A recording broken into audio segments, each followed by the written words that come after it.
So, hi everybody. It's such a pleasure actually to be here today. Starting my words, I'd like to express my gratitude to the more than 64 Palestinian journalists who have been targeted, attacked by Israel in their precious work to defend the truth. Turkey's communications department, with its center of combating against disinformation, had provided an important source of information for combating against disinformation also.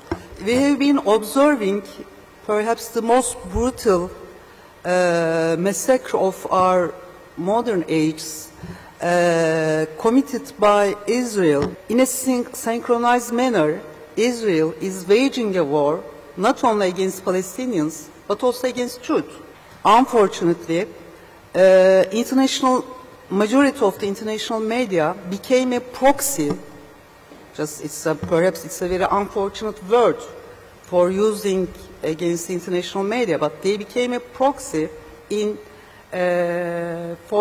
supporting the Israeli fake news and Israel's killing the truth. If you watch Al Jazeera English, you will see what's going on there. But if you turn the TV to CNN International or France 24, France 24 in French, you will see another world, another galaxy. Israel is not only just in our modern age, they are just playing with the limits of our perception and playing with the senses of the modern age people in its fake news.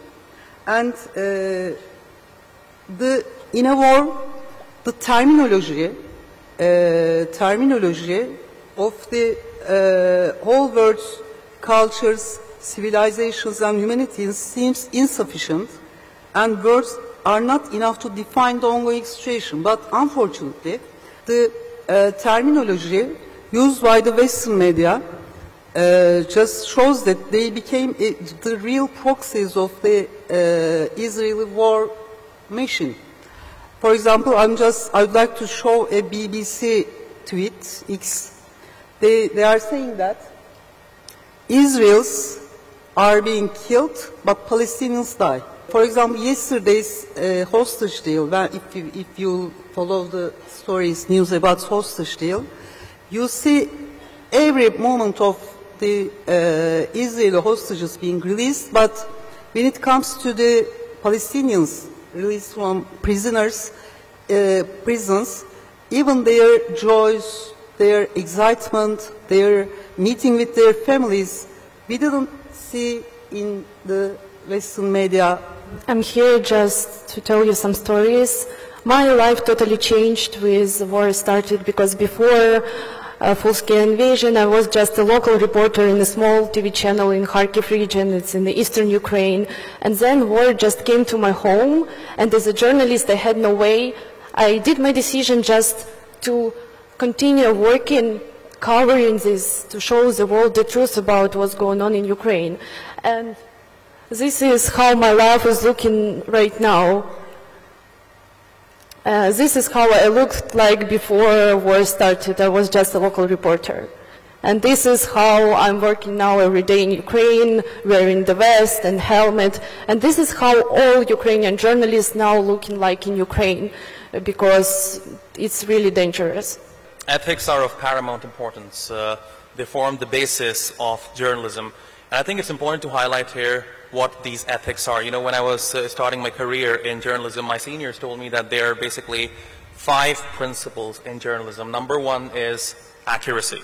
I'm not going to say truth, because what's the truth for me might be something else for you, but being accurate is the key. So everything that a journalist does has to be based on facts. Number 2, impartiality.